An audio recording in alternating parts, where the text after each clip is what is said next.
Hi everyone, today we are diving into one of JavaScript's most powerful array methods, which is the map method. Those of you coming from a React background will know that this method is super important. Before we begin, let's make sure you have Node.js installed on your machine. To check that, you'll need to open up your terminal. In my case, I'll open up iterm and just do node-version. If you see a number like this, you're good to go. If not, head over to the nodejs.org website and download the LTS version.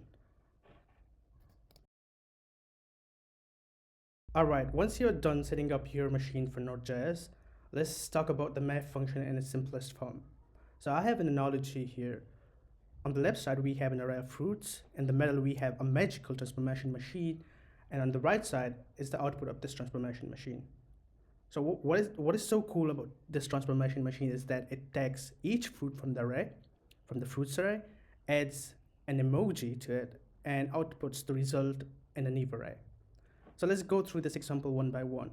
So as I mentioned, this is going to be your fruits array. What this transformation machine does, it picks each of the elements in order from this fruits array, in this case, this apple.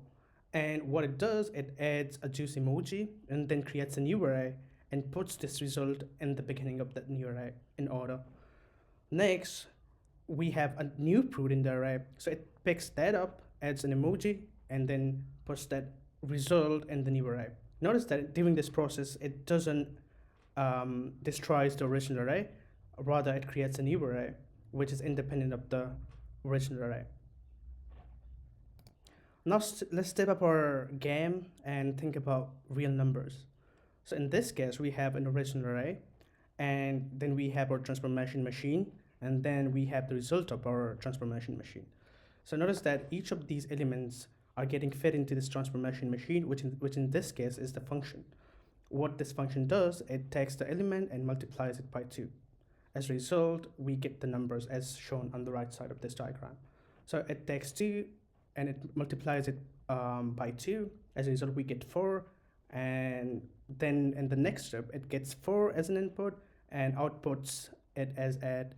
And then it gets 6 as an input and it outputs it as 12. Now let's try and code this example into code. So we'll start by creating a new array with elements 2, 4, 6. So let's go ahead and create a new array. I'll call it number array. And then inside of it, we'll have like 2, 4, 6. So this is going to be our input array. Now, what are we gonna do is to create our transformation machine.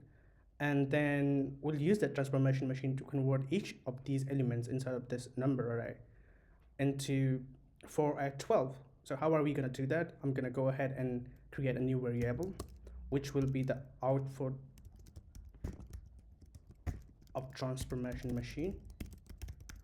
And then we are going to use our original array. And now we're going to use our transformation machine, the magical machine, which is going to convert each of these elements into its double.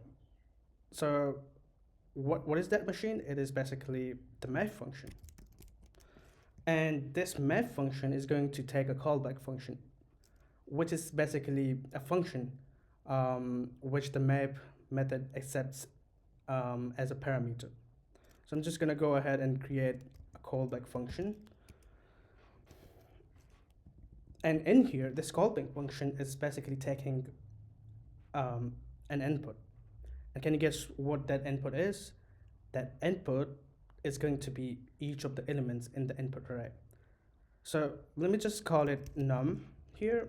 And in the next step, what are we going to do? We are going to simply return num times 2. That's it. So let's go through step by step. So once we call this map method on this num array, what is actually happening? It takes 2, which is this num here, and multiplies it by 2. Then in the next step, it takes this result and stores it in this newly formed array. And the next step, it gets 4, which is going to be this num, and multiplies it by 2, stores it in the new array. And lastly, it gets 6 as an input and multiplies it by 2 and stores it in this new array. So let's go ahead and console log this to see what is actually happening. So I'm just going to console log this.